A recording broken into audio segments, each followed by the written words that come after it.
Hello, ladies and gentlemen. My name's Tim Sedano. It's your favorite that's my phone going up. It's your favorite paranormal investigator. This is Paranormal Insight, and welcome to the show today. In a very apropos, so sorry, I'm doing my phone thing over here so it doesn't bug everybody. Wow, the capture is not doing good today. Let me try making an adjustment on that. There we go. Sorry, Mike Shadow. Anyway, today we're talking about UFOs experiences that happened around Christmas time. And one of the things I knew about one case, but I didn't know about another. And I was super excited to find out that there was more than one. So let's start up with the can't talk, least known one. First off, hello and welcome. And I didn't announce this one, so the traffic might be a little light today in the commentary. But suffice it to say, I'm on the air right now. In fact, I'm going to do a little Instagram. You're going to watch me do some stuff. So bear with me while I tell everybody I'm online. This should be interesting. I guess I'll just do it. Let's see if it likes it. No, not doing that. It's fun to do things completely random. It really is. Gosh, there's so much stuff on here. Is this a reel? Might be a reel. Is this a story? Maybe it's a story. Okay. Here's hoping this works, kids. You're going to see me both places at once. I'll do that. It's just a little... Okay. No, I don't care. Just do it. Nope. Okay, we'll discard that. Okay, my apologies for wasting your time. We're just going to keep on going. So the first story is from your favorite place and mine. Well, it's my favorite place because I actually have family there. But I'm talking about, let's see if I can get to the right slide first as we get there. Sorry, I do apologize, ladies and gentlemen. It's just me not doing the best thing here. Okay, here we go. Nope. Slides only. There we go. Lovely. Hide that. Ta-da! Okay, I will now share. Okay, so your favorite place of mine, Scotland, is where this story starts. The year is 1977. And in 1977, there was nothing happened. There we go. There was a couple. And their names were Fiona, and I just suddenly lost all my notes. Fiona and Edward McAlister. Now, Fiona and Edward are a lovely young couple. They have a nice little country plot out there in Scotland. Not a lot of people around. And suddenly they're hit with this sound. To hear it described, it's like when you get your ears start ringing because you're getting that pressurization, equalization kind of thing, a high-pitched sound. But apparently this just is overwhelmingly there, and it shatters the tranquility of the place. And so the tone's still there, but they're starting to be able to bear up with it, against a little more. And they look out the window. And when they look out the window, they see a craft. Nope, that's not them. I'm sorry. There's also something else, and that's why I have this picture there. The sound is actually vibrating the house. And that's what the little coffee cup there represents. So the house is rattling, like resonating. So are their bodies, and they have this weightlessness kind of vibe to them. That sound's going off in their ears, and they look out the window. That's a wrong slide, Tim. That's okay. I kind of gave it away, but that's right. And they see this saucer just sitting there over to their barn, and it's casting a light of some sort across the barn. And then suddenly everything goes away. The light the light the thing was emitting disappears. The craft disappears, and they're out. When they wake up the next day, they're in the exact same position as they were when they were looking out the window, except on the floor. Okay, most people would assume abduction. However, being dropped in the exact same spot where they actually collapsed, sometimes that happens, sometimes it doesn't. It depends on the abduction scenario. And I wish I had Joe Montalto here to talk about this more. But it could be that maybe they were placed back where they were supposed to be placed, but who knows? Because sometimes people are displaced. Like they'll end up a mile away from their car, for example. That's happened a few times in the past with abduction cases. Sometimes they will be miles and miles and miles away. Like on the opposite side of the U.S. That's happened a couple of times before as well. You know, you've been missing for 3 days. Where are you? I'm in Connecticut. What are you doing out there? You live in Nevada. You know, that kind of thing. So to have them drop where they were, I don't know, for me, just kind of rang a little bit eerie. Pardon me. But the cool part is, if you want to call it a cool part, when they go out the next day, and I gave this part away a little bit, they see these symbols carved into the roof of their barn. Strange alien glyphs. And they are like flabbergasted. They don't know what to make of this. And also, as you see over here, there's a huge circular burn mark that looks like where this thing landed. Potentially landed.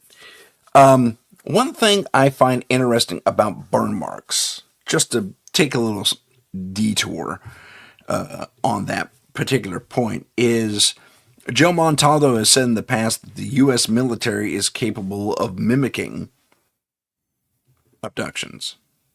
And, in fact, my abduction dream could be related to a U.S. military thing. And this is pure speculation, take, all this with a grain of salt and the whole thing. And I like life, and I'm doing pretty good. So, don't kill me. Just to put it out there. But one of the things that's interesting about burn marks is that would imply thrust. Like the need to get, to throw down rockets of some sort just to blast off. And most UFOs, when they have been, or saucer types and all that fun stuff, very few of them have actually left behind burn marks.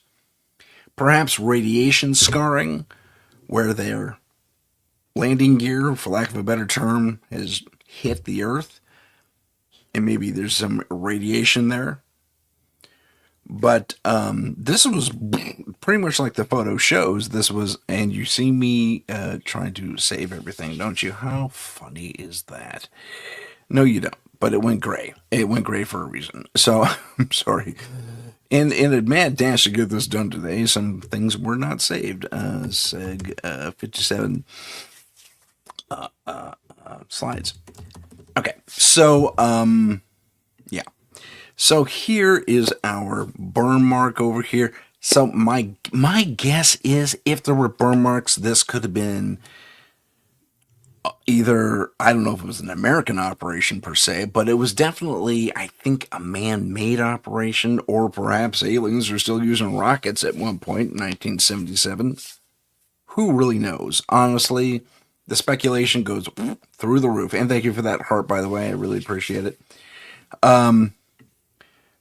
If you'd like to pass the word along. Chat is open, just so you all know.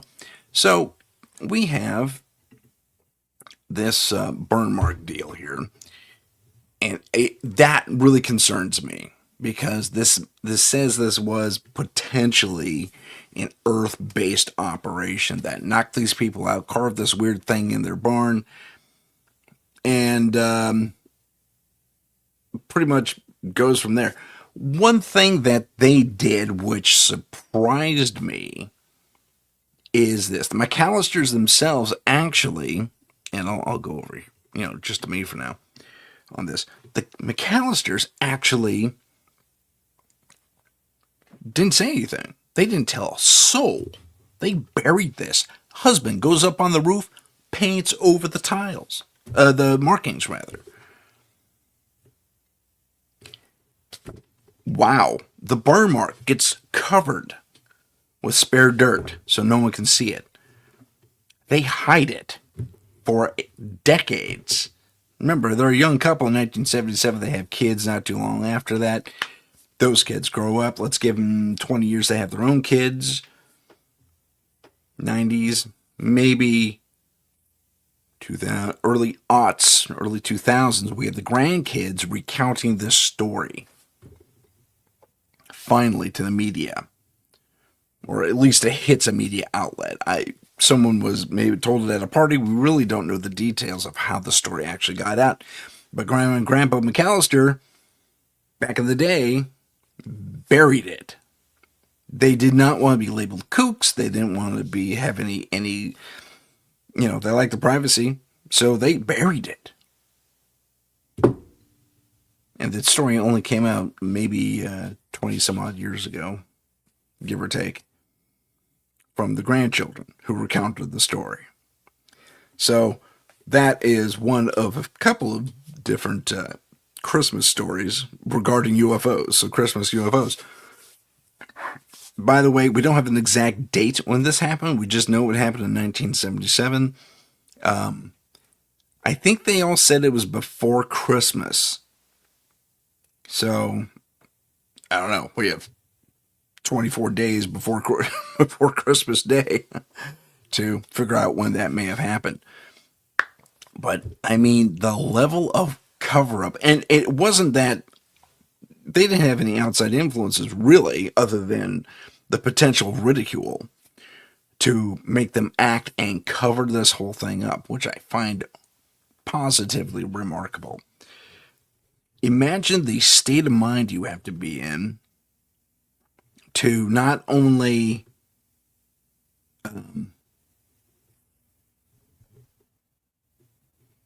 experience what you experienced and things go in and all this, you're struck to the floor. Okay. You are struck to the floor by a piercing sound, catch a glimpse of a flying vehicle, a saucer, over your barn, and when you wake up the next day, you see that. Can you imagine that? I mean, I can. I mean, having visuals helps. P.S. All AI. I didn't. This is not a aerial photo. But then you say, we want none of it, and they cover it up. I mean, wow. And they had to go through some trouble to do that. That's a big roof that this guy has to paint over or otherwise obscure. And from what I understand from the recounting, is that these were not painted on like they kind of show here. It was etched in like with a laser. So, yeah, good times. Good times. So there we have it. The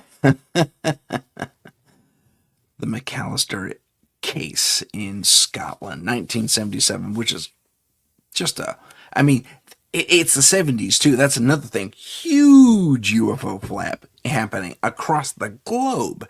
Many flaps, but equaling a larger UFO flap. Suddenly, people were reporting things left, right, and center, getting documents. And this is from the 50s into the 70s, but the 70s seemed to be really when it all kind of exploded. We're post moon landing, we're post Vietnam War in 1977. Or conflict, or however it is you want to put that. Pardon me. But nonetheless, there's this ramp up in UFO documentation and activity that is showing a ramp up in activity just across the globe too. I think around that time there's a couple of different nuclear facility shutdowns. Not facility, nuclear missile facility shutdowns by UFO vehicles. Wow, I mean, the 70s was just rife with this kind of thing, and they're making movies about it, and they're making, there's, I think, 79, a couple years after this event over there, is when Hangar 18 comes out? That's a guess. I can't remember off the top of my head. Hangar 18 was kind of cool, too, because it dealt with the space shuttle, and it dealt with UFO encounters with the space shuttle, and basically it was kind of a retelling of another encounter that happened way earlier in the space program, but they modernized it. But still, the only thing they kept real or on par or factual, I guess is the word, is the name of the hangar, Hangar 18. Reportedly, in reality, at Wright-Patterson Air Force Base. In the film, I don't think they put it there. I think they put it somewhere else. Maybe Area 51. But Hangar 18 is the actual piece of Air Force and or ufology that stuck out in that film, that survived, I guess is the word. So, but the McAlisters, I mean, the McAlister case is weird. It's short. Okay. Grandma and Grandpa McAlister did not want to give anything away or be bugged by it at all. So, and it was a few years after they both passed that grandkids said, okay, we can tell the story now. And that's just it. They buried the evidence. So there's really no story. So it might be worth, perhaps some of our Scottish investigators out there might be worth checking into the McAlister farm area, or if it's even still there. I mean, they may have torn the whole place down, rebuilt it, redeveloped it. I really don't know. It would be worth checking out personally, I think. Or maybe I'll take a trip out there one of these days. But yeah. Okay, so let's move on to our next story. This one is this one's one of my favorites. If there's a UFO case out there in the world, it's this one. And you may recognize the name. It starts out with lights in the sky and in the forest, as you may note the trees here. Now these lights are just hanging there for a while, and then they move over an Air Force base in the UK. Hold on, I'm not giving it away yet. You probably know what I'm talking about, but hang in there.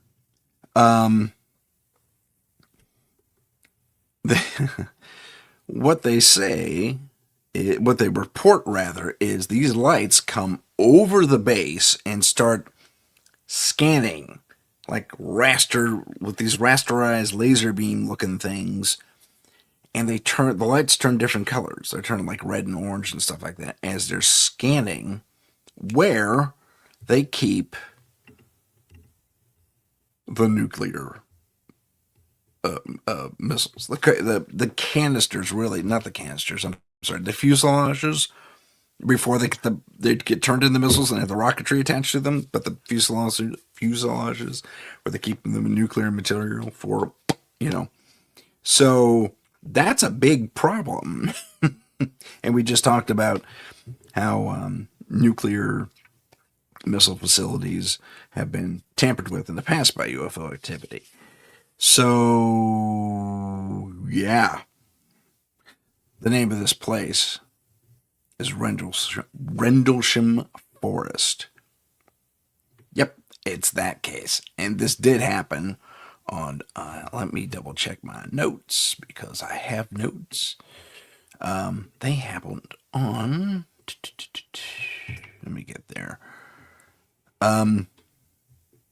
It just says December. I think it was December 26th. Yeah, it is. And it happened for 2 or 3 nights. December 26th to the 28th in the year 1980. So it's 3 years after the McAlisters, and it's not that far away from Scotland. This is in Suffolk, England. This is at the U.S. Air Force Base at Woodbridge, sometimes called Camp Rendlesham, but actually Rendlesham is the forest right next to the airbase. And so they see these lights, and they're doing weird stuff, and they're parking and scanning, and there's visible beams of light coming down from these lights, these orbs, that seem to be scanning where they're keeping the fuselages for these missiles before they get capped with the rocketry parts. And that's a big problem. So they say, what's going on?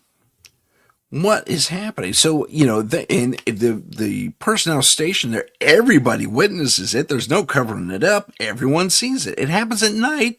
So the daytime guys are fast asleep, but the night shift, everybody knows it. And when they sound the general alert, everybody knows it anyway, even the daytime guys, because everyone gets called to readiness, to red alert, if you prefer. But what happens specifically on the night of December 26th in 1980, these lights come in, they scan everything, and then they disappear again out into the forest, and they go skimming through the forest, going in and out, blah, blah, blah. And what they thought at first was one craft, like you see here in the slide, was actually, it broke apart, went to different parts, and then came back together at the other end of this little gap forest. I call it a gap forest just because it feels like a gap, but it comes out all together and then gone, disappears. So we have 2 people involved in this sighting that kind of are, staples. And this is a AI rendition. So these 2 guys, let's see if I have another one. There we go. So these are AI renditions of these dudes. This is not what they look like. They got the insignia wrong. I mean, the uniforms, I had to beg AI to come close. So everyone has boonies now for some reason. But the gentlemen involved, according to their actual reports, are Sergeant Jim Peniston, and Staff Sergeant John Burroughs. They're the first ones to go out and investigate. I hit the wrong button. There we go. They're the first ones to go out and investigate. And let me go here. So they are sent. It's like, figure out what's going on. And they're sent out to investigate because I believe it is on the second night of the 27th, they're just seeing lights in the forest again. And they don't want to repeat. So they go out, they search a big, dense forest trying to figure out what this thing is. And what they find is an object, kind of triangular or kite-shaped, and it's smooth, and it's black, and it's emitting a soft hum. Okay, we already have a parallel. The McAlisters heard a hum, but for them it was piercing, and maybe it's what knocked them out, because sound can be made to do that, render a human unconscious. So it's humming. That's not hurting them, obviously, but they report it. And one of them actually has a voice dictation recorder. So basically, it's a Walkman of the 80s, but you can record to it, not just play. So they have a dictation machine there. I think that's what they called it. It was just a recorder, about, maybe slightly chunkier than the cell phone here. And, about yay thick, and put a cassette tape in. So he's out there, he's recording things, and he's saying, okay, we see this, we're going so many yards, and here's the thing, here's this object, this kite looking thing, this triangular angled kite looking thing that they find. And I'm sorry these slides are out of order, but they kind of are. And there's the kite looking thing. Okay, I will say AI did its best. This is the closest I could get to their description. So, for the time being, this is what they find. Now, there were not this many dudes, and they were not modern military. Remember, this is the 80s. They didn't have anything this slick back then as far as uniforms go. And this would be a special forces team anyway, just by the looks of it. But I digress. So, let me get over to this thing, because I think that's more fun. So our guys, our people here are dictating what they're finding. Remember, it's just two of them. It's not 7 guys like there are here. 6 guys like there are here. This is just 2 of them. So take away a couple of them in your imagination. Again, AI just wasn't totally cooperating with me. But no, not bad. So they're out there, and they're doing the investigation, and mind you, no video cameras, just voice stuff.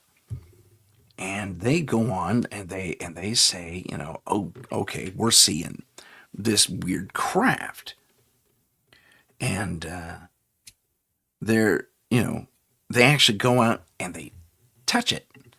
Brave person. I don't know why that's there. But they go out and they touch it. And this guy's got 6 fingers because he's polydactyl. AI didn't. But, they got the ship right. So we have a polydactyl guy in the AI world. Good times. That just tickles me to no end. But, and they actually touch it, and they say, oh yeah, it's smooth, it's weird, and this is the beginning of a series of encounters that would just baffle everyone, because it just is such a strange case in the first place. I mean, first it's lights, okay? They go out there and they see these lights darting all over the place, scanning their nuclear material and facilities and the missiles themselves. And what they're noticing finally is really just beyond a glow that this thing is giving off. And I don't know if it was orange or yellow or not. I don't personally recall the story as to what color it was. It was just a glow where no glow should be, because this thing looks solid. Oh, beg pardon. But, sorry, when I talk too much, I get yawny. But, not to say, anyway. There was a joke there, and it was too stupid, and I'm going to pass it up. But, and,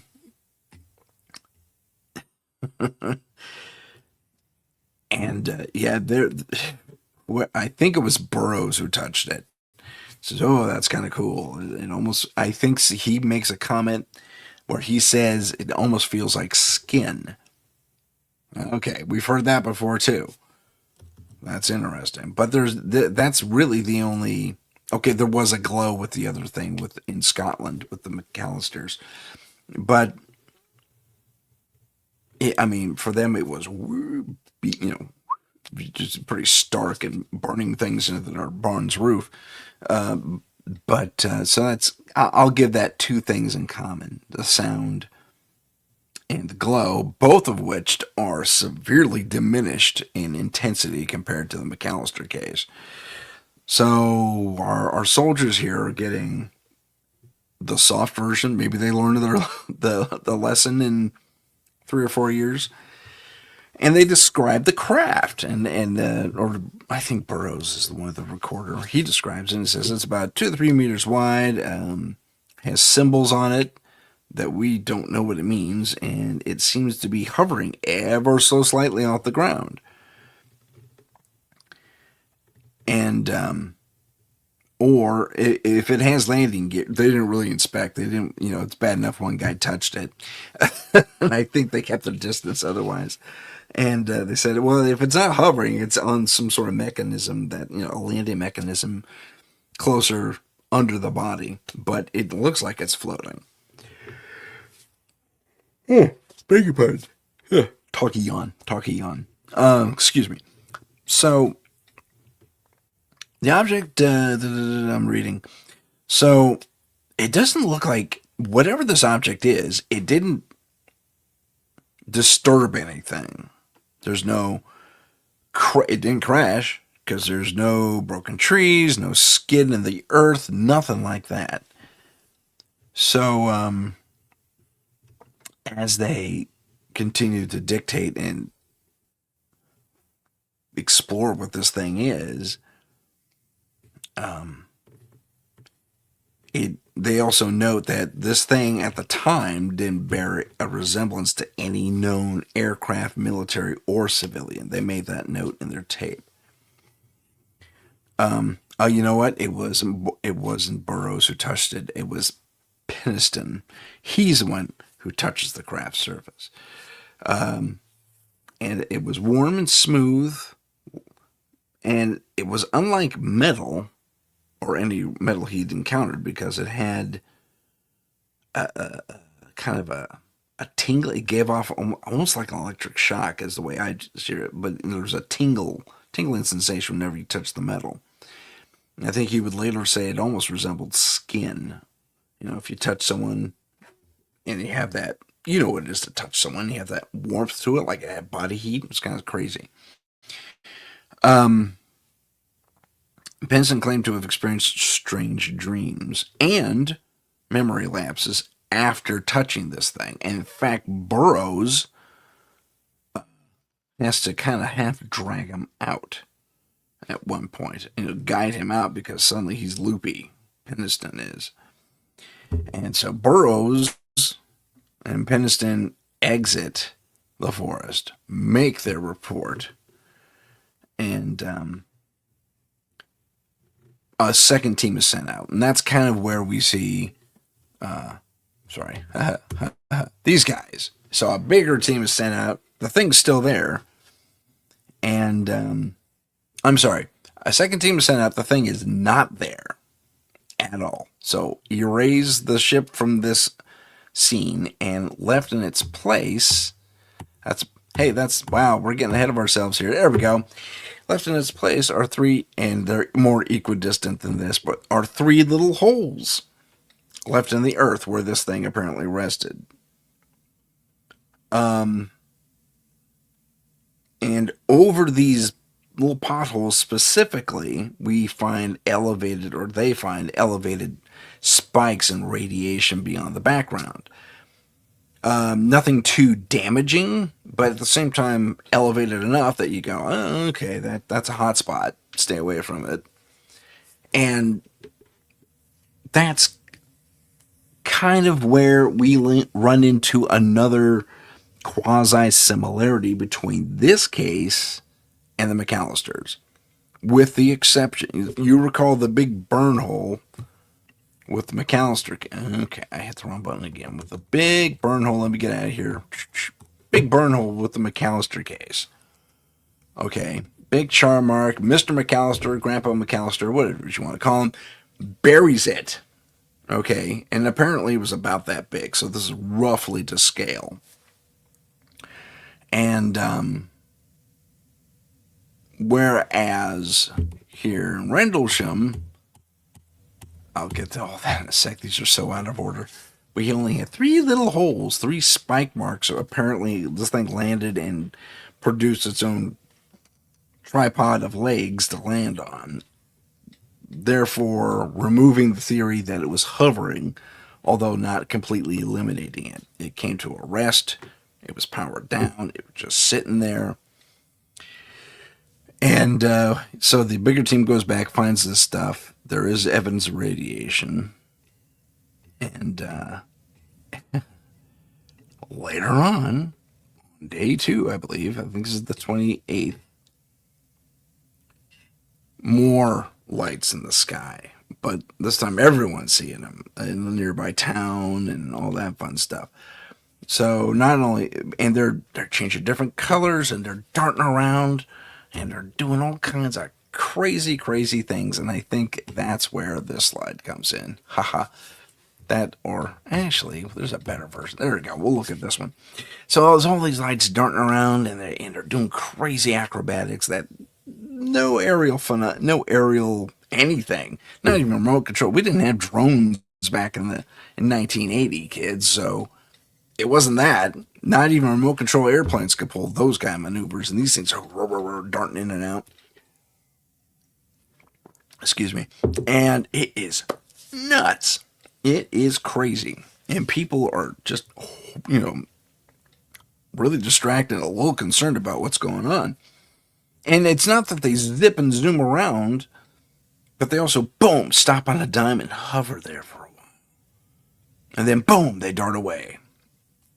And this display continues for a few nights. During this entire span, it doesn't really reach the military bases. They're kind of isolated, and the local law enforcement isn't really talking to them. The military and the law enforcement are not talking to one another. So no one really knows what the other half has seen, but everyone's seen the lights in the forest on both sides of this. And I call it a gap forest. It's not. It's my term for it.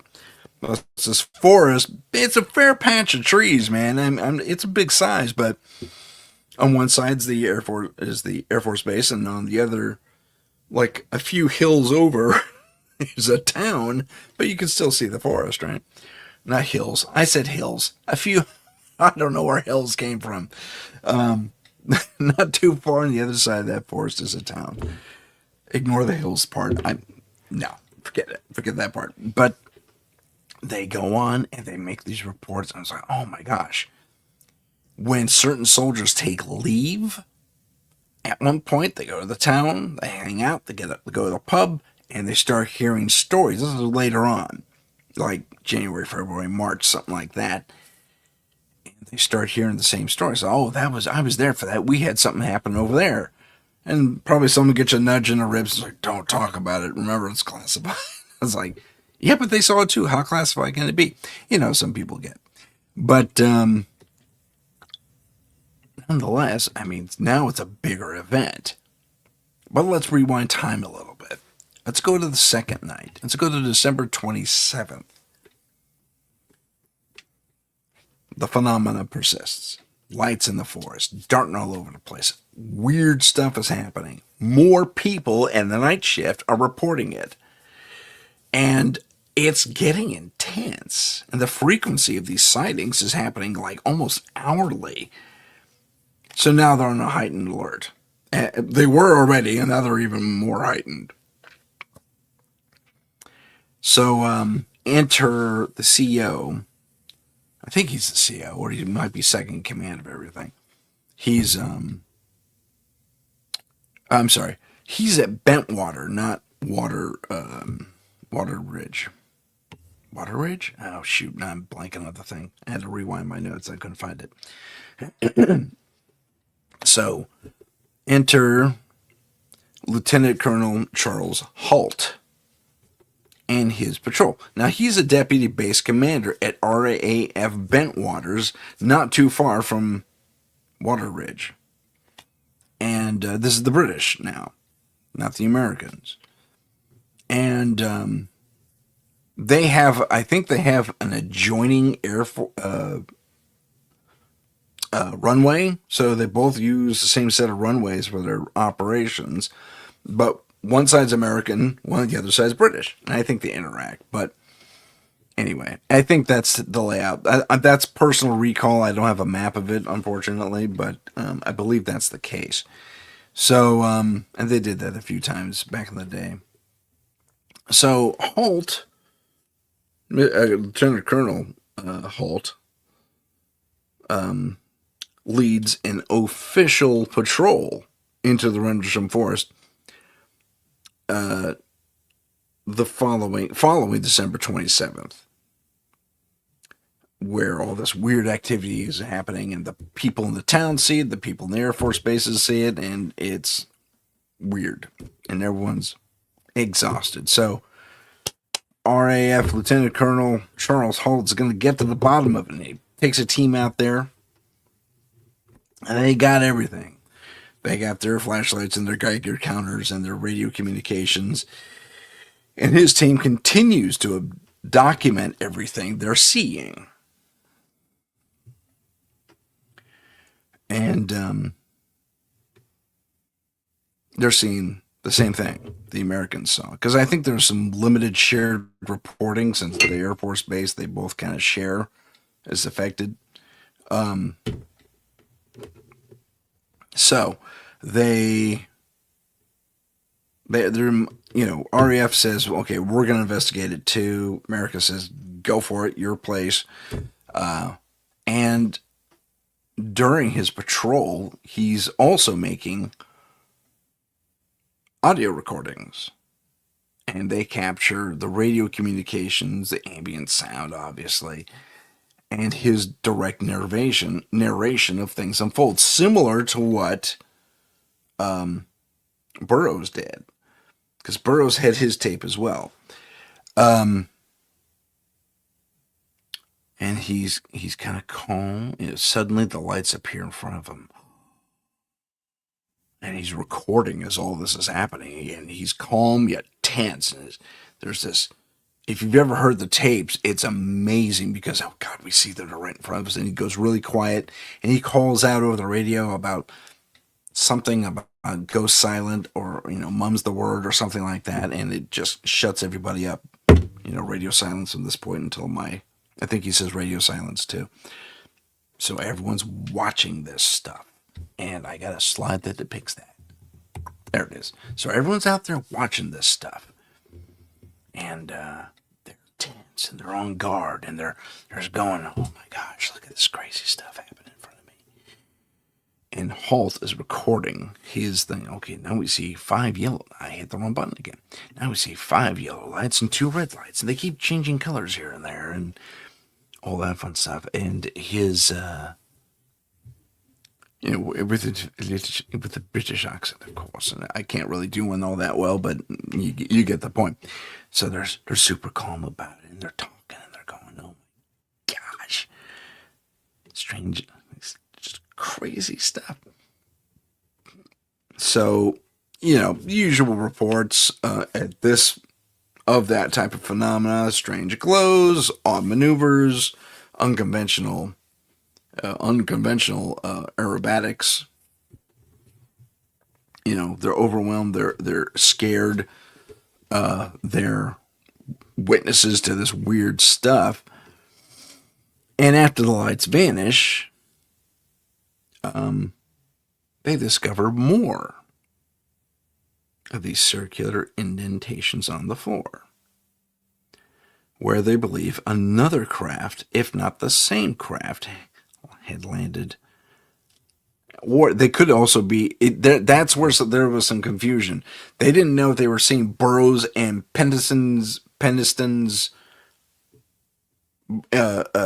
craft landing spot or not, because there was some discrimination between where Pendleton and Burroughs saw their craft and where they were finding these indentations, if I remember correctly. And that's not in my notes, unfortunately. But I think there was some discrepancy. It's like, oh, we found it over here. Oh, that's weird. The craft was over here, and and I don't think they're really sharing notes all that much, other than everybody looking up and seeing strange lights in the sky, scanning their stuff. So, you know, each military has their own responsibilities for their own countries. America is more or less a guest at that point, and they're not looking to step on toes. So I think reporting was limited between the two parties on that base. But nonetheless, after the fact, when things are, I don't know about declassified, but I think the British declassified it, and that forced the Americans to declassify it. Or the Americans just said, well, the British declassified it, and we are just, something happened. Usual heavy redaction on everything else that was going on. So it's, oh, Heidi's here. I just saw you, Heidi. How you doing? I'm sorry, that was 15 minutes ago. I have my slides up on my screen. My apologies, Heidi. It's so good to see you here. Thank you for the love, Boulder. I appreciate that. Let me get back to what I was saying. So maybe I'll just keep that up here versus. So I'm looking at two screens. So just I don't want to miss anyone else. And she forgives me. Oh, you're so sweet. Merry Christmas to you, darling. Or actually, do you celebrate Christmas, Heidi? I imagine you do, but I don't know if you do or not. But nonetheless, happy holidays. We'll go with that one. That's very universal.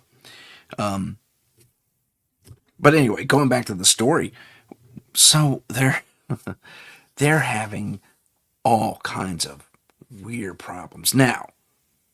Not problems, but everyone's having basically the same experience. And they come to find this out later.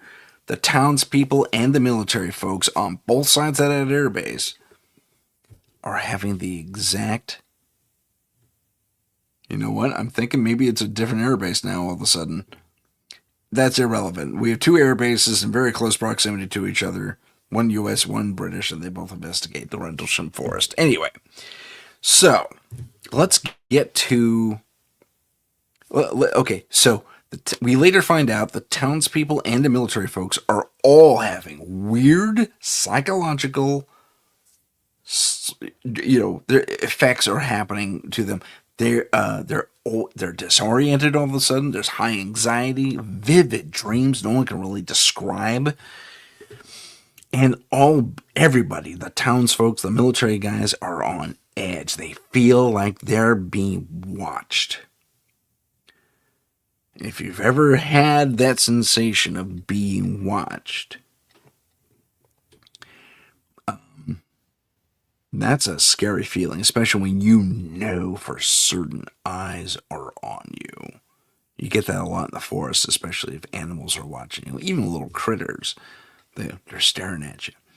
And if you find their eyes at the same time, especially if it's a big old buck deer, that happened to me once, and he was like in the bushes on the other side of a very meager hedge, and he was just sitting there still as can be because I wandered into his feeding ground. And it was years ago when I was hiking, and he's making no noise, and then I see his ear go, how they flick off flies and stuff. And I look like this, and then he goes, he gets a little taller. You know how they do that?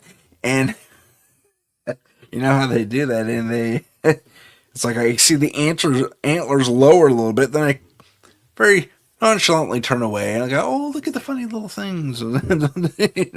Draw my attention away from the fact that I saw him. And I very calmly walk away. But knowing those eyes are on you is something else, let me tell you. Then finally, I get like, again, sorry for the side story. It turned into a mishmash episode. I get like not five, more like, yeah, okay, we'll go 5, maybe 10 yards away from him. And I snap my attention back, which is a foolish move. I never should have done it, but it worked to my advantage, fortunately. He spooks and runs up the hill. And so do about 5 or 6 other deer I didn't even know were there. Follow after him. And they gallop past him, and he stands guard, and then he follows after them further up the hill. So my quick and sudden predatory, I put in quotes, so quasi-predatory action spooked him. Which is good, because getting gored by a deer would just not make my day. They do that, But only if they're backed into a corner or whatever, or something. So, so let's get back to UFOs and some fun stuff like that. So everybody in the town, the Air Force bases, are having these weird effects from these lights in the sky. It could be the fact that they witness weird stuff. It could be any number of things, but every single one of these people, for the most part, are having very vivid dreams about weird stuff. And it's concerning everybody, because suddenly nothing was really wrong until these lights showed up in the sky, and now everyone's on edge and weird. And having weird stuff. So let's take a quick look at, I don't have a slide to reflect this, but, okay, I'll get to that in a sec. Lieutenant Halt's memo, written shortly after his incident and after he detailed the sequence of events via his recorder. And there's a memo that goes out that's circulated within the military, both the British and the American channel, through British and American channels. And later on, it gets leaked to the public too. The document is okay.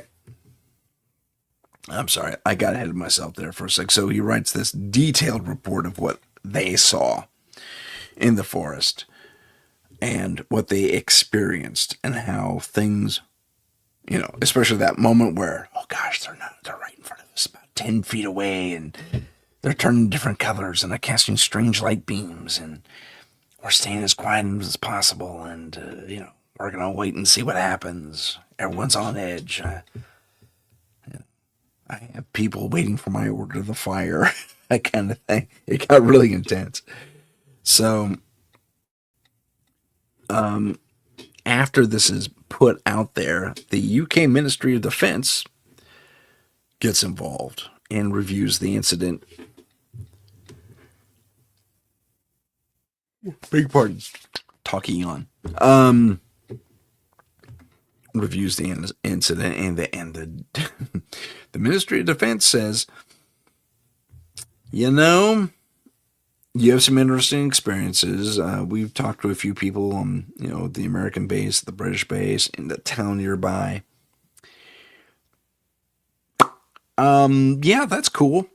That's goofy. Let's just keep it under your hat for now. We're not calling it top secret. We're not calling it classified. We're not even really going to say anything about this. In fact, we're going to call this an open and shut case. You saw strange lights in the sky, the end. Because of a lack of evidence, according to them, their official report, the Defense Ministry, or Ministry of Defense, rather, to say not enough evidence was present to really consider diving into, a full-blown investigation. Which, to me, speaks volumes, really. It's like, okay, so my guess is, and this is coming from a person who was, in a limited sense, part of the military and part of the government, as an individual who's experienced all that fun stuff. My guess is, I kind of understand how governments work, is what I'm trying to say. Ministry of Defense probably did conduct a very thorough investigation behind the scenes. Nothing official, and nothing that would be too terribly noticed by people. Like, they may even pose as reporters and gone to the townsfolk or in the military folk when they're off duty in town on liberty or whatever they call it.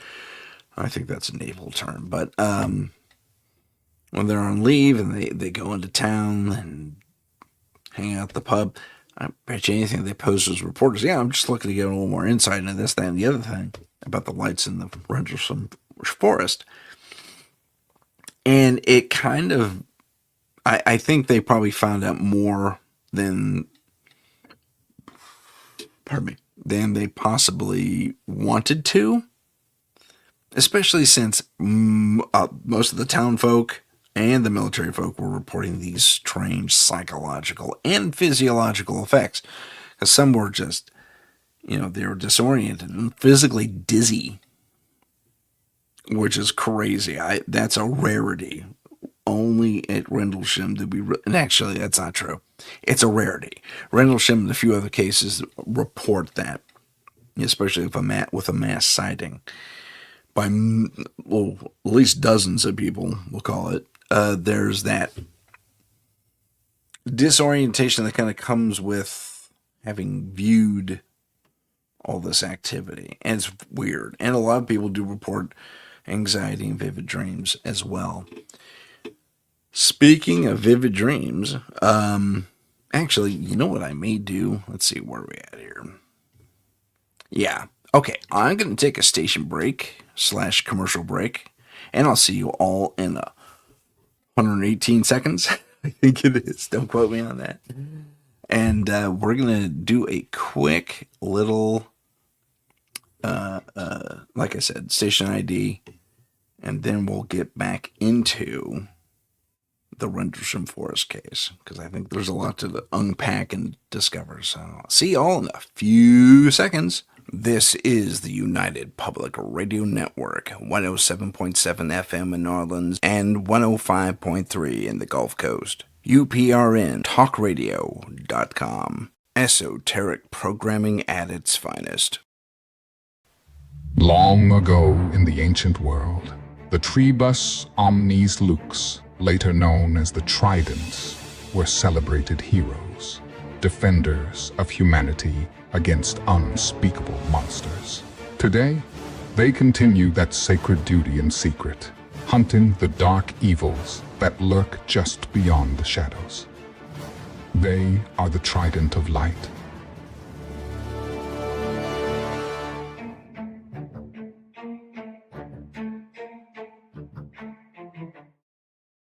Follow us on Instagram at paranormal.insight. Stay informed on upcoming shows, ask questions, and see what chilling paranormal stories we're following.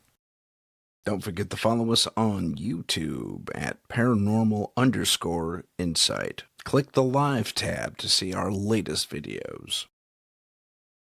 And we are back. I'm in the corner. There we go. We are back, ladies and gentlemen. Welcome back to Christmas UFOs, segment 57 here on Paranormal Insight. My name is Tim Sedano, your favorite paranormal investigator, hosting this wonderful, wonderful episode. And thank you, Heidi, for welcoming me back. I promise I can talk. Sorry, Christmas party last night. I had a great time. It was fun. So I'm a little tired. But I digress. I'm not that tired because I love this. Again, this is my favorite UFO case, Rendlesham Forest. So when last we left off, the Brits and the UK Ministry of Defense and the Americans, more unofficially than not, pretty much swept Rendlesham under the rug. Never mind, they had dozens and dozens and dozens of witnesses, not only in the military sector, but in the private sector as well. Quick little hello to everyone who joined us on chat and who are watching us live and gave me that cool little heart. Really appreciate that. That's awesome. Getting back to what I was saying. So it's swept under the rug and it's largely forgotten. Largely, but not entirely. around, I think it was retirement. The retirement had kicked in. And I think it was Burroughs initially. Remember those two guys? Let me get back there real quick so I can show you what's going on. So you might remember those two guys, and I'll show you their pictures here. So Burroughs and Pattinson, I'm mispronouncing his name, are the two initial Air Force guys that go out and investigate this. And one of them runs his handle on, brave dude. We have a picture of a polydactyl gloved hand doing that. There it is. And again, these slides are out of order. I'm so sorry, sir. Some stuff's going to get given away. But as we're... so he runs his hand over it.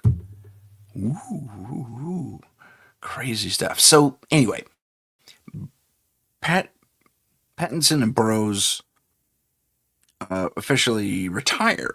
I mean, they're done with the military. They've done their bit a few times over. And they're not even really thinking about this incident anymore. But one thing that stands out, especially to Burroughs, I think it's Burroughs. My notes don't reflect that, and the story doesn't reflect this for some reason when I did my re-research on it. But he remembers also being a victim of all the sleeplessness, where they're having a really hard time focusing. There's this disorientation in general and anxiousness, and it's not letting them sleep that well, and the images keep playing over and over and over and over in their head. And they, so Burroughs digs through his stuff, because he still had some of the files. He had the old notebook he was using. He had the recording he was using. I think he had, either he got it back because the case was largely dismissed, or he made a copy of it. I can't remember which, but something told them to hang on to that evidence. So, as he's going through this stuff, he finds a notebook of his. And this is not the best example, I must add. No matter how many times, I was pretty adamant and argued with AI of what this should look like. But here it is. So imagine this on a small notepad and handwritten. I'll zoom in a little bit so you can see what that is. That's a series of ones and zeros. And he hand wrote page after page after page with a small spiral notebook. Ones, zeros, ones and zeros, ones and zeros, and an alphabet in a binary code, basically. And he starts pondering this. It's like, gosh, I don't even remember doing this. And the way it's written like he was not paying attention to the lines because it was skewed. But again, AI wouldn't reflect any of this stuff, and this is as close as I could get. Anyway, so again, use your imagination. This is actually a small spiral field notebook that all these ones and zeros are handwritten on. So in handwritten penmanship. And it's off to a side, like he wasn't paying attention to what the lines were. He wasn't keeping it. He didn't care, He was just flip, flip. And he does not recall doing any of this at all. It's like he hit these weird little mini fugue states, and suddenly he was, just, hey, Burroughs, oh, yeah, and he just closes the notebook, off you go. So, at one point, the ones and zeros end in his notebook, and he's got a few pages left, and then regular old notes on his, because he was an MP, or SP, I guess is in the Air Force we call them SPs. So, his notes kind of pick up after a few of these different things. So he goes like 3 or 4 pages, 1 zeros, 1 zeros, 1 zeros, and then his regular notes just pick back up from investigations and smaller cases he was working on base. And he says, what the heck is that? I don't recall doing this at all. So he calls Patton. It's not Pattinson, but I'll call him Pattinson for now. And he says, hey, Pattinson, you remember anything about this? He says, no, I remember weird dreams, like really freaky weird dreams. I was like, what are you talking about? He says, well, it was kind of after you went missing. Huh? I will state at this point, this is kind of from my memory, which may be a little fuzzy, but nonetheless, this is kind of what happened. So Pattinson tells Burroughs, yeah, you went missing for a little while. And I was kind of out of it for a little while. It's like I knew you weren't there, but I was a little distracted and wobbly myself. I couldn't even figure out which way was up, really. And I think I even fell asleep at one point. What? You fell asleep on duty? Dude, you were gone on duty. I mean, you went AWOL. Don't give me your crap. So they talk about this a little bit more. And Burroughs hits on the idea. It's like, wow, were we drugged or something? Because we talked to those guys. Apparently, the American government, we later find out, did talk to Burroughs and Pattinson and say nothing happened. Don't talk about it. Don't write about it. Don't sing about it. Don't say it. You forget it.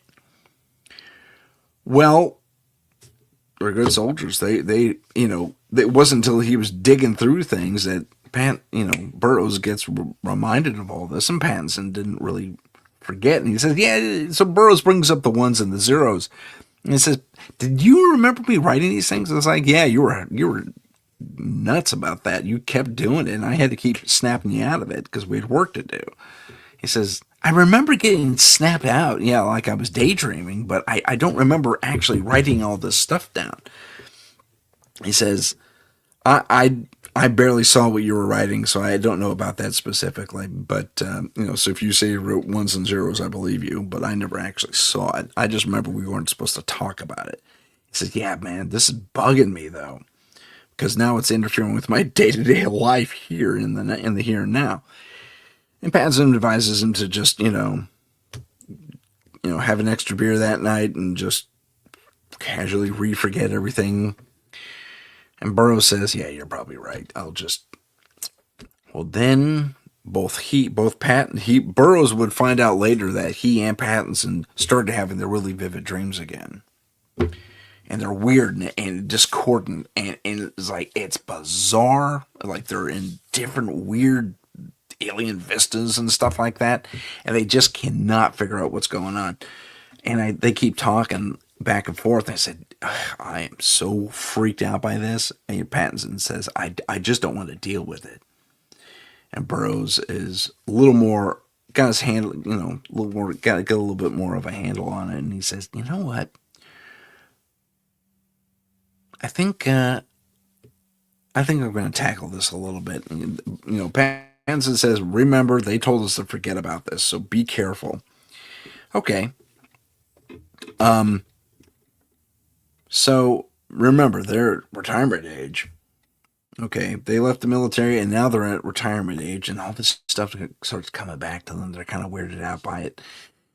Burroughs goes and sees a regression guy, a hypno regression person, and nope, let's not do that. Sorry, something popped up on my screen here. So he goes under hypnosis, and he tells the doctors, like, listen, I had this experience. I just want to remember more about it. Oh, okay. Fantastic. This will later become, I could be getting the names mixed up. Maybe this is Pattinson the whole time. Could have been, but I remember it being Burroughs for some reason. So he goes in, and he says, okay, I just want to know why I was writing all these ones and zeros down, because it makes no sense. So he gets regressed, and the story he recounts is this. Whilst he and Pattinson were out on patrol doing their thing, that's wrong, out on patrol doing their thing, and they come across the craft, Burroughs recounts an interesting tale.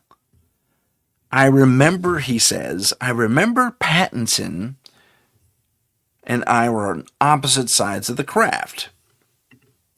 And I'm running my hand over it, and there's a slight little static flash of some sort. And suddenly I'm in a different place. And I'm sitting. And everything around me is a weird, I think he said pinkish or purplish color, believe it or not. And I don't know where I'm at. And, I'm making out faint little lights here and there, like you might see on a computer console back in the 70s or something, which I found very interesting. But more than anything, that's distracting me are these little teeny tiny lights about the size of half the size of ping pong balls, maybe marbles, that are whirling around in a circle, kind of about him and in front of him. And he's, they're like, do that. He does that a couple of times and waves them off, and he hears a voice. It says, "Do not be afraid. You will not be harmed." "Who is this?" he asks. "We are here to look after the earth, specifically this time." What?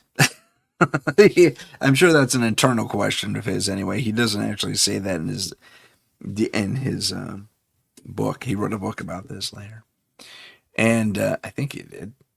It was in either him or Pattinson. I can't remember which. Anyway, in the story, he's like,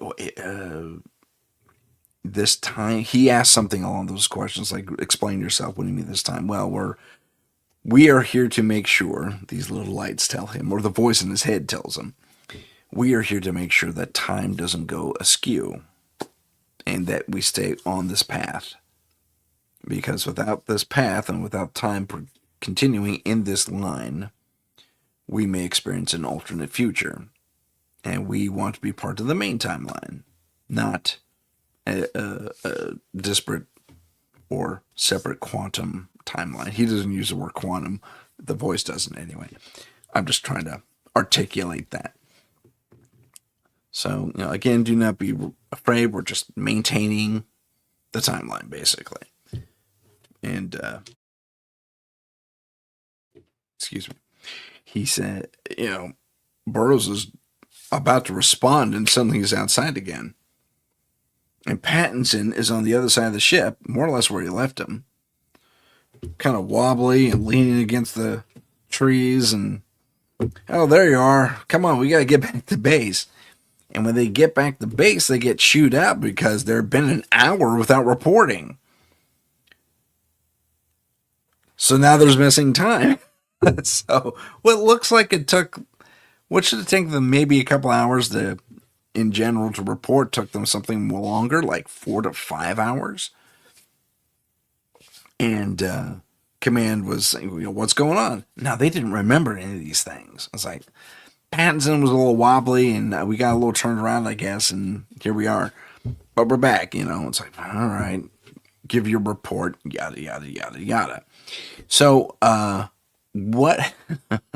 So he comes out of the hypnoregression, and his counselor plays back the tape for him,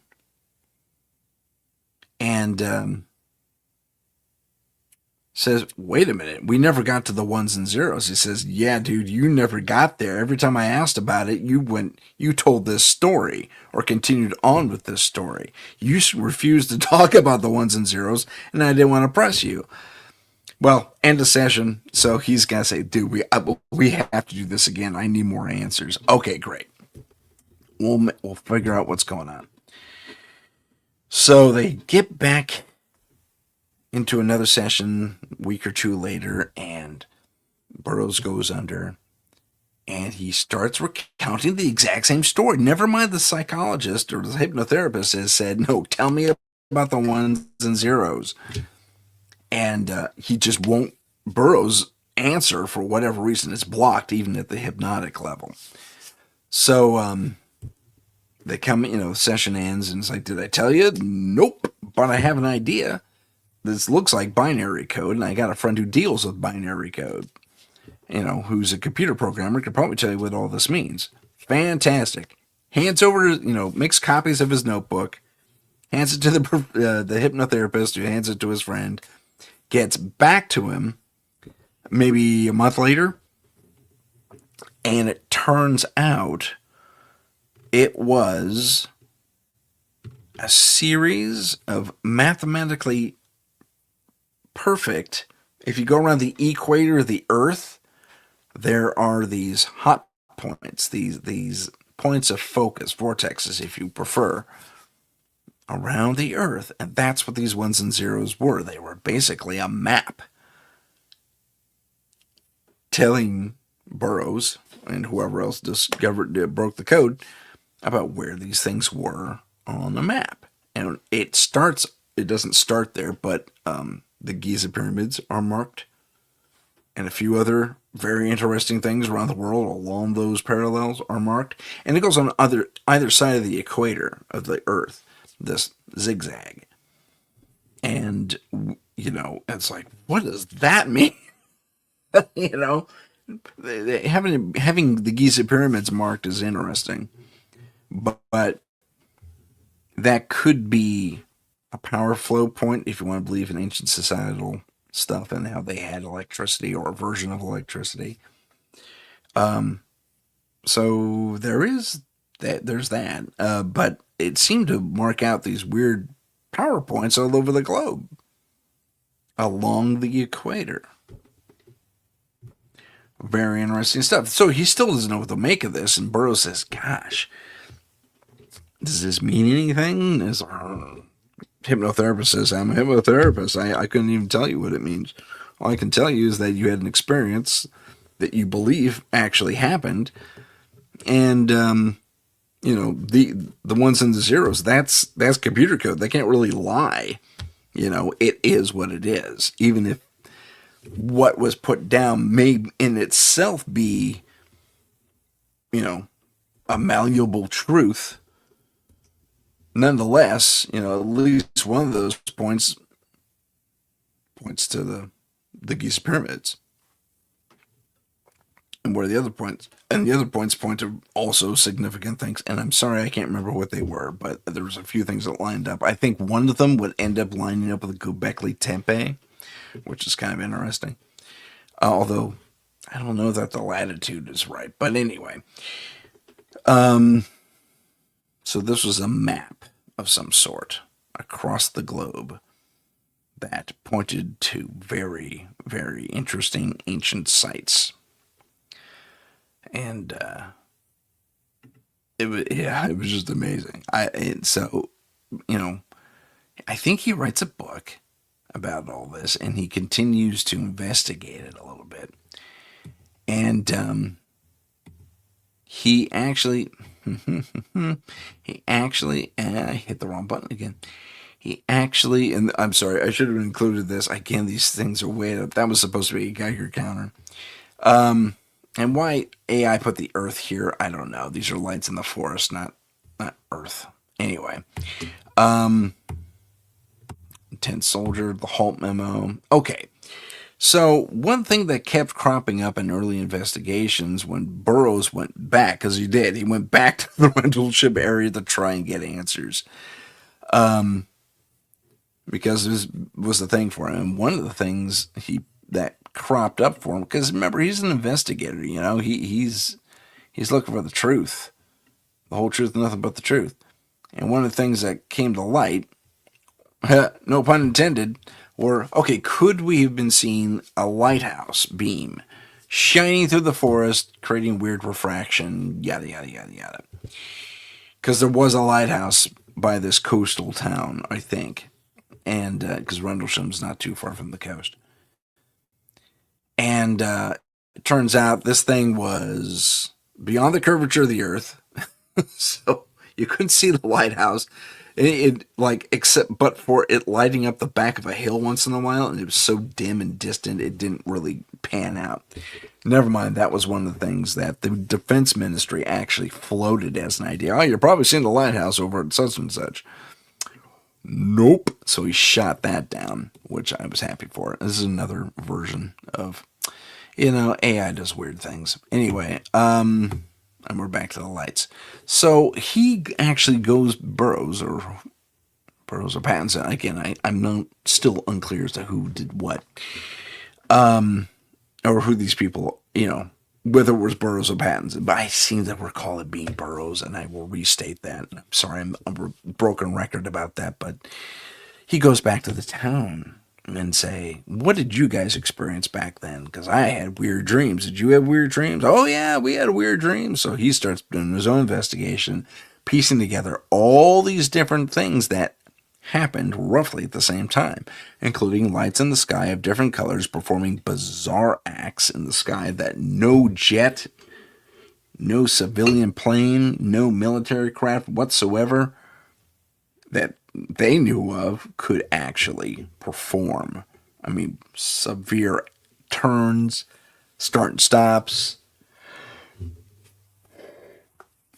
propulsing away at incredible speeds and then stopping on a dime. No sound from these things whatsoever. No hum, nothing.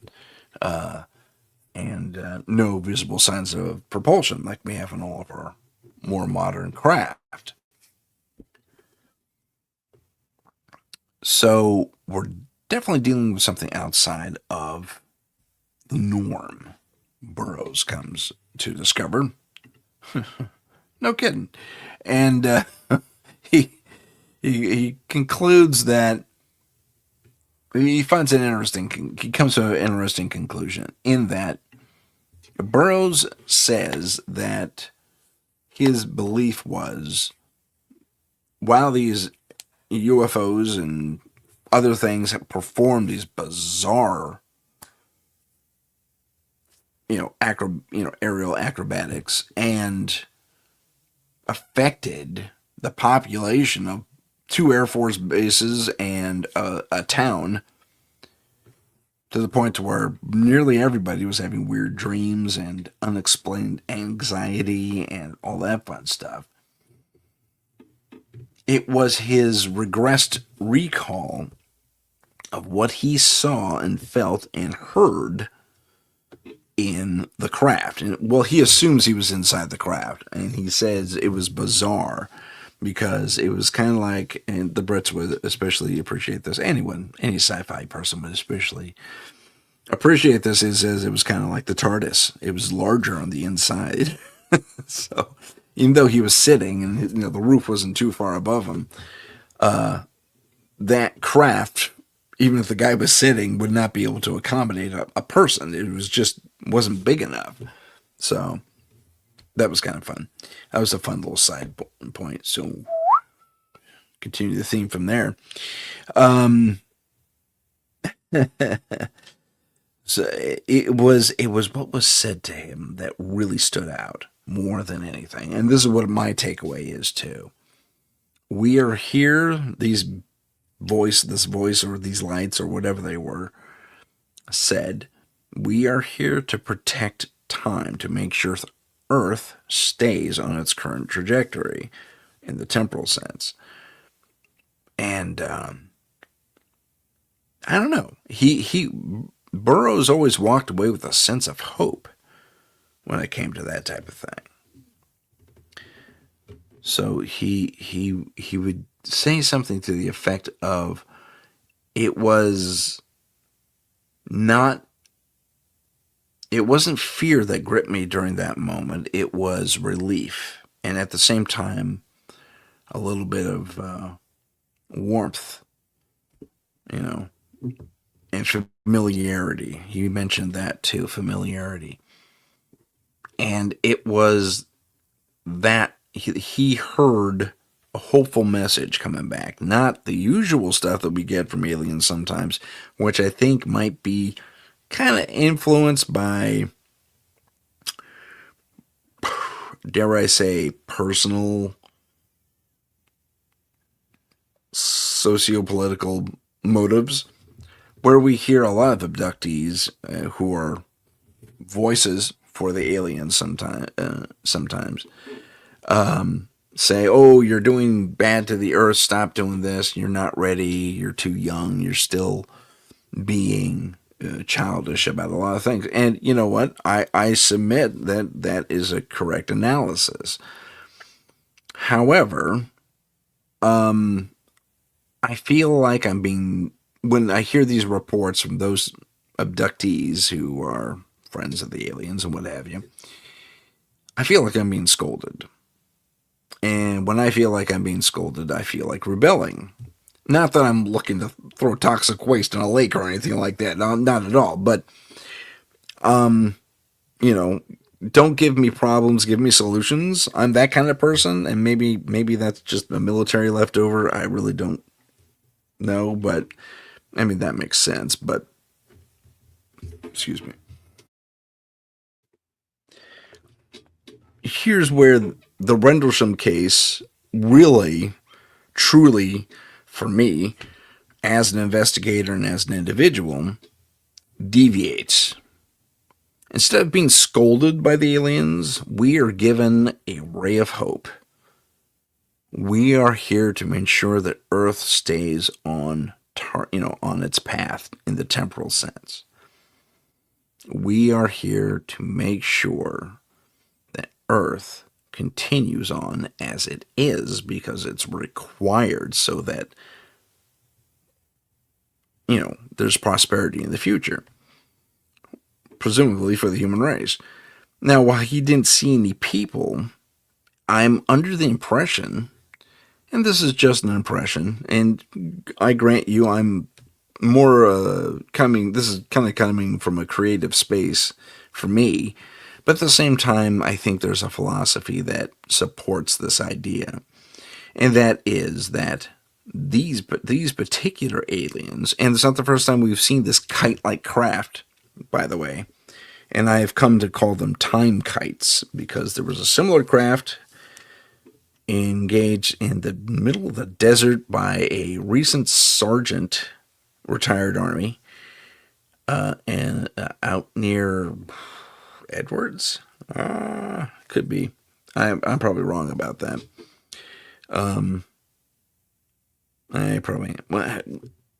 I think it was in an Air Force base, but it was outside of an Air Force base on a lonesome road, and he gets stopped by this craft. And it's basically the same thing. It looks like a kite. Big, about, same measurements as what the guys at Rendlesham saw. And he sees the underside of it because it's being loaded into a larger craft. That's kind of cool. And he sees the underneath of it, and it has familiar, like, ports that you would see for data, for example, and kind of like the Boogosphere. You know how the Boogosphere has that chipset looking thing on the top of it with the circuitry? I saw something similar to that. And he's a sharpshooter, range master, so he's got the eyes and the recognition to know what a lot of this stuff really kind of looks like. But I digress. The message, I think, is what's key. And it's positive from my perspective. It says we have a future. And we're on a good path.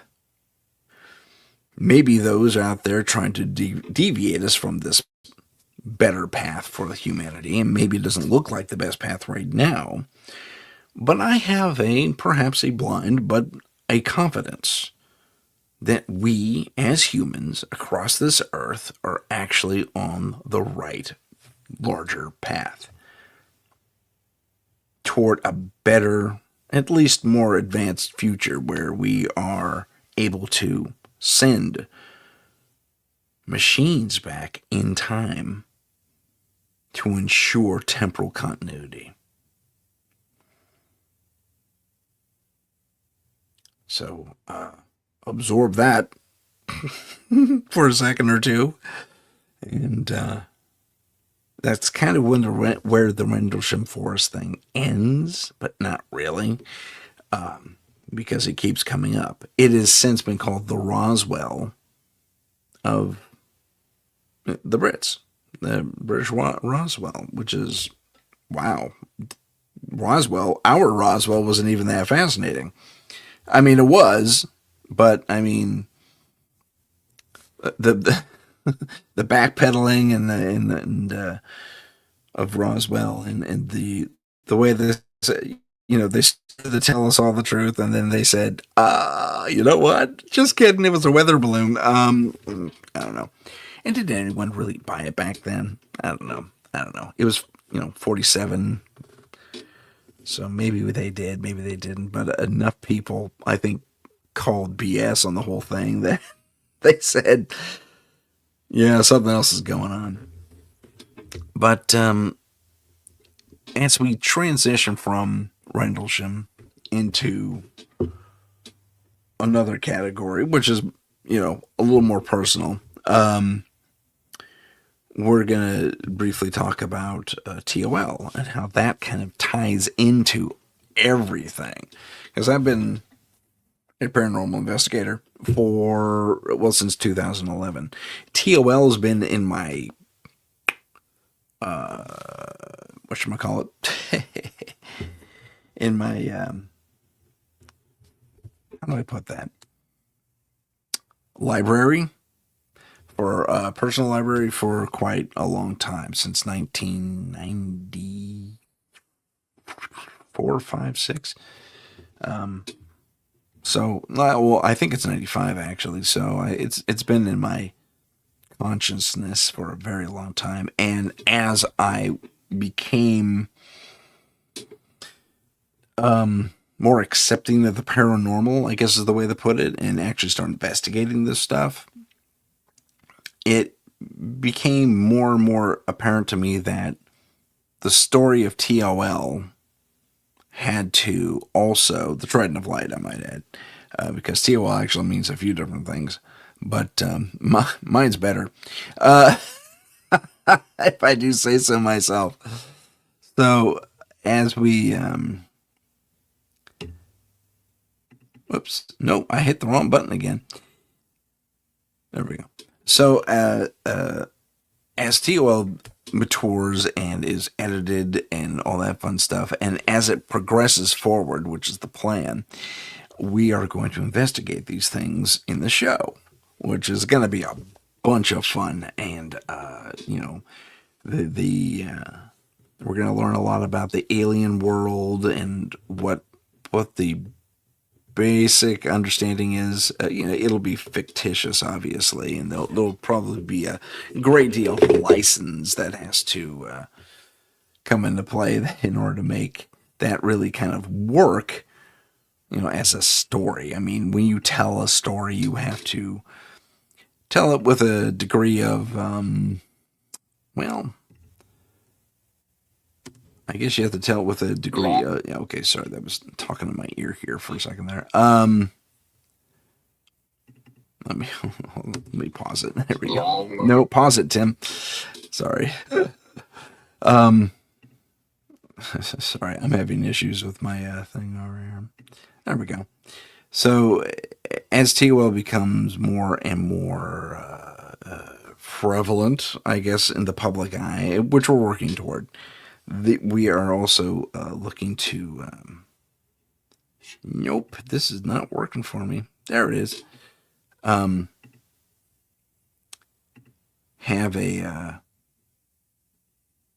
a handle on the real stuff that we know. To say that we know, only a few people really have a clear idea, but I want to include the tall whites, the Nordics, the reptilians, all these cool alien creatures, like from a story perspective, where we have an opportunity to share not only the story of TOL, but did that pop up again? I'm sorry, I have no screen right now. There we go. But to have a slightly more realistic grasp on, and this is playing in silent in the background as I do it, a slightly more realistic grasp on the actual culture of what's out there in alien world as we explore these monster hunters, which will later become much, much more. So yeah, we have monsters here on Earth that we have to hunt and all that fun stuff, but it's also, we have a responsibility to provide a sort of, I'm trying to get that just so, right there. A responsibility, sorry, this thing's in the way. A responsibility to not only tell a story that means something, but to tell a story that actually reflects the so far reported reality of at least our part of the galaxy. You know, again, the Nordics, the tall whites, and all those guys. So I think TOL is really going to be at the forefront of a lot of interesting things, and maybe they'll be able to say, oh, that's, we'll put this up there to add to the disinformation campaign. What if I don't let that happen? Wow, that's getting dangerous right now. And I like being alive. Do not, something happens to me, it was done on purpose. But I digress. So we have a story, the Trident of Light. They are monster hunters, at least initially.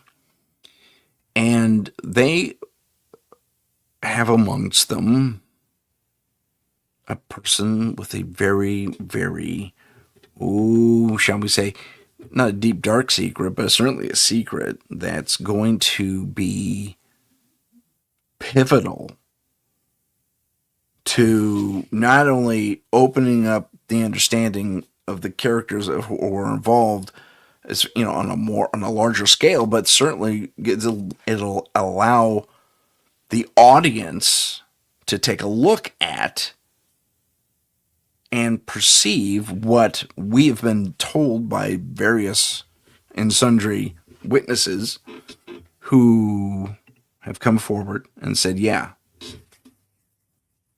there is that out in the universe. There is this, that, and the other thing that have been here on Earth for a very long time, and all that fun stuff. So the stories are going to reflect a lot of those truths based on the truths told to us, via Senate committees or personal anecdotes, or anecdotes shared over the air on these paranormal type shows to explore this type of thing. So my goal with TOL is to really kind of put real, for lack of a better term, I guess, real faces to real alien faces to real alien entities that we experience as humans from time to time. Sometimes just because, sometimes on purpose, and sometimes by accident. And that's what the TOL really is about. So I open it up to you. We're going to kind of do a little baby open mic night here. I gotta stop saying baby. Mini open mic night. If those of you watching want to hop on into the chat on either YouTube at paranormal_insight, or I forget the UPRN one all of a sudden, but look up the UPRN. I'm live on there right now. You can't miss me. Hop into the chat there. That's fine. I got one person in the chat right now. That's Heidi. Heidi, got any questions for me? I'll wait. If you don't worry about it. One thing we're exploring in the TOL as well is not only the alien question, but the cryptid question. So it'll be a ton of fun. We're gonna delve into, they're from this place. Like there's one guy on the team who just kind of knows it because he dealt with them from a different perspective, So it'll be a lot of fun. And it's not serious drama. It's, we played a little tongue in cheek, sometimes, not all the time. If you like Supernatural or Evil Dead, you're kind of in the right wheelhouse as far as the vibe of the script and the story goes. So it's going to be a lot of fun when that happens. I don't know that I'll be able to do the show once we get rolling, but I'm certainly going to try.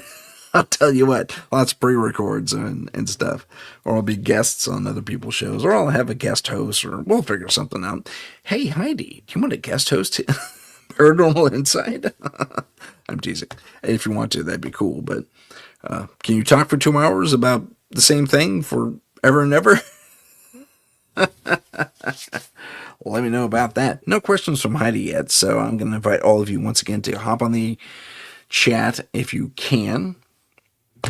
And, ask me some questions. We got about anything we've discussed today, not just TOL, but Rendlesham, about the McAlister case, which is, wow. I can only imagine McAlister's fears, really. And I don't know that I wouldn't do the same thing, especially back in the day, because no one wants to be called off. No one wants to be called crazy, So, and we're coming at this, we're kind of in this disclosure type of deal right now, and we have been for the past 10, 20 years, maybe 10 or 15. But certainly the last decade, where that stigma is washed away, which I'm thankful for. So there is that. Again, we have question. The lines are open, as they say, although it's just chat. If you want to hop on the air, I could probably send you a link. Yes, I can. And we can share, we can have you on the show to ask me questions, which is fun. So if you do have questions for me, come on down. If not, that's okay. I hit the end of my notes. So I got 20 minutes to kill, and it's all on you guys. But if you want to know more about TOL, again, I'm still building the site. I'm one man doing the job of 20 people, honestly. So it's not for a lack of wanting to hire someone else. It's a lack of being able to hire someone else to do all this stuff. So I really have to get, and it's the holidays. And anyway, I digress. But we are going to, it's almost, I don't want to cut off early. I might get yelled at for doing that. So I'll just keep blathering. One thing I do want to actually touch on, though, is, let's see here. Let me go back over to, is it still up? Yeah, it is. Let's see here. To the, nope. Okay. Nope, not there either. Man. Okay. Nope. Sorry, I'm trying to find a slide.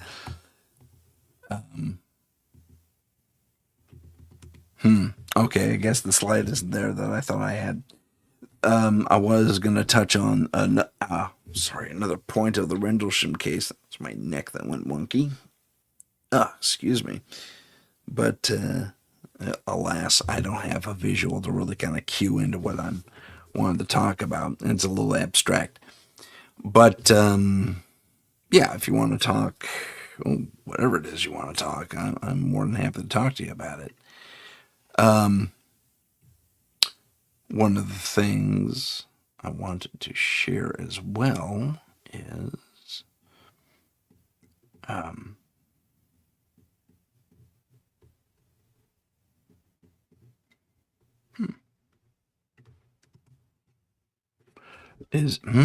sorry, good times, dead air. One of the things I wanted to share about TOL as well, that we do have an interesting opportunity to have not only the oh gosh, I kind of goofed that up a little bit.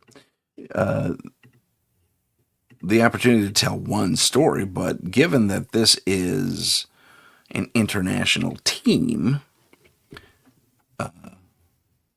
international not team, organization, we will have an opportunity to tell the story of TOL from various perspectives, which I find fantastic. And I mean, if you have the wherewithal, even if it's on a low budget, and you have the wherewithal to do 5-6 episodes at maybe a half hour each, and you want to tell the story of a TOL team in Scotland, since we were talking about Scotland earlier, yeah, and you want to include your local folklore and the monsters and stuff like that, yeah, I would be willing to open the license to have you guys come in and tell your story and be backed by my production company.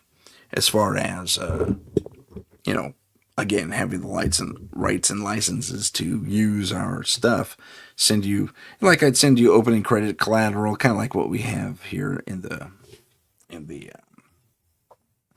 story where, back in the day, and then this happens, and then, up comes Scotland, which is cool, and go from there. I think this is 2025. Yeah, it does. There we go. So so that is one fun perspective I want to share right now. I'm willing to make this a very international space and have various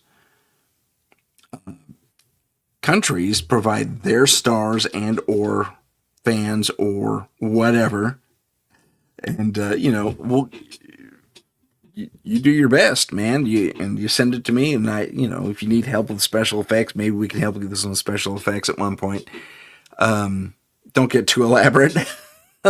Again, we're still in the planning stage, so I'm just kind of spinning ideas right now. But the idea would be to actually get this out there, and like I said, there's a TOL team in every major city. If I didn't say that before. So in the story, there's a TOL team in every major city, Bangladesh, Moscow, even. Yeah. I mean, the great thing about the TOL is it doesn't have borders the way the rest of the world does, because the idea is that we're unified on the mission to rid the world as much as we can of all these monstrous evils that are looking to attack and or consume humanity at the more visceral, basic level, as food. People are not food, people are people, okay? So, and that's the basic philosophy. So if, again, Vietnam, Korea's blown up right now in the television world. So, we got something out there. TOL team in Korea totally would work, and that'd be great. And we probably get the titles done in Korean and all of that, wherever you're at, really. I mean, it wouldn't be hard these days to change the titles and stuff like that. So I think the TOL idea has a lot of merit. There are stories all over the world, and when it comes to especially our mythologies and what we face, sometimes even the here and now, like we have, I wouldn't say Bigfoot's a monster per se, but he's certainly a curiosity. And we're learning, even if it's not official, we're learning more and more and more about them. People are not food. Your friends are good. Not, I think you said it, Google autocorrect. Not, your friends are not food. No, they are not. Heidi made a mention in the chat. That was pretty funny. So, we're getting through yeah, for sure. She made a little ha-ha, and I agreed with her. So again, the idea, and by the way, since it's just one team in the U.S., different U.S. cities, absolutely. TOL Colorado, or Denver, or wherever is your, I don't know, I don't want you to give away your town, Heidi, but let's say Denver for now. Reno, TOL Reno. They could literally be everywhere. The franchise is limitless, realistically. And it's not to say we can't have the foreign guys in like Bangladesh or even China, dude. I honestly, I know China's not economically our best friend right now, but the people themselves, they love this stuff. You know, that's really what it's all about. We're kind of unity through creativity. I think this is really the best way to go. So, I'd love to have TOL Beijing. That would be great, dude. They're taking on all their different monsters. There's the hopping vampires, for example. That'd be great. So unity through creativity, that's kind of the goal of TOL. We're looking to get the Trident of Light across the globe, bringing us stories from across the globe, where we can really share our not only our innermost fears but our innermost hopes. I think that's a really cool idea. Oh, and Heidi agrees with me. Thank you so much, Heidi. I'm glad you like that idea.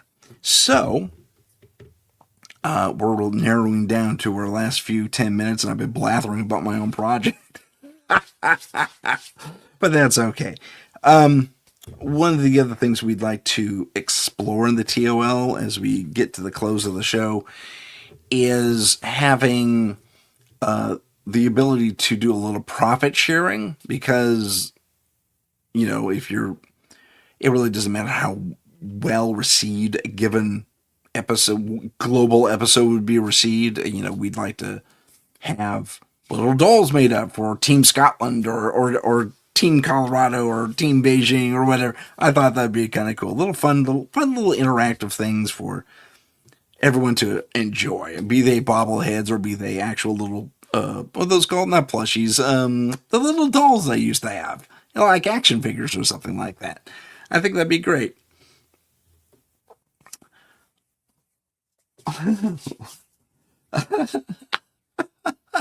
Louder for those in the back. In case you missed it, unity through creativity. So TOL has a ton of potential out there to not only make the world a better place through creativity, but to unify us, I think.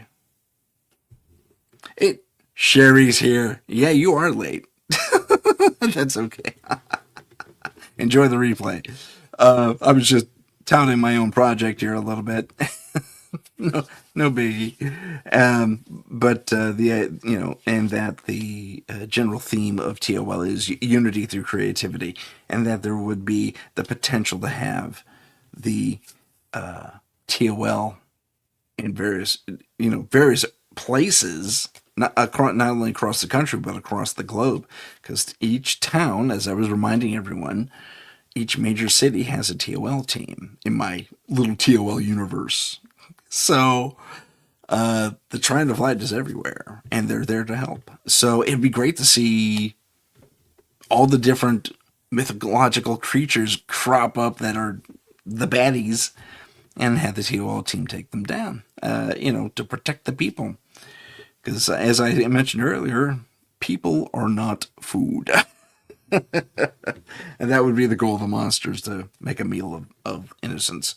So, I think I blathered enough. I'm going to say good day on this one. Or it could be good night where you're at. I really don't know. But I want to thank those of you in the chat for joining us. Those watching at home, thank you for joining us as well. My name is Tim Sedano. This is Paranormal Insight. And we'll see you in a couple of weeks. It'll be repeats because it's the holidays. And Merry Christmas to you too, Sherry, and to Heidi, and happy holidays much gratitude from me too. Absolutely. I love you guys. You're fantastic. And happy holidays in general, and happy new year in general to everyone out there in the world. So, let's help bring TOL around. Keep watching that video. I'll have more to share in a few weeks on that front. And if I don't see you before then, because I think I'm showing up on someone's show in a little bit, I'll see you guys in the new year. So happy 2026 when it comes around, and know that I love you. Take care, everyone. My name's Tim. This is Paranormal Insight. Goodbye for now. If you have a paranormal experience that you would like to discuss on the show, please email us at paranormal.insight.podcast@gmail.com. That's paranormal.insight.podcast@gmail.com.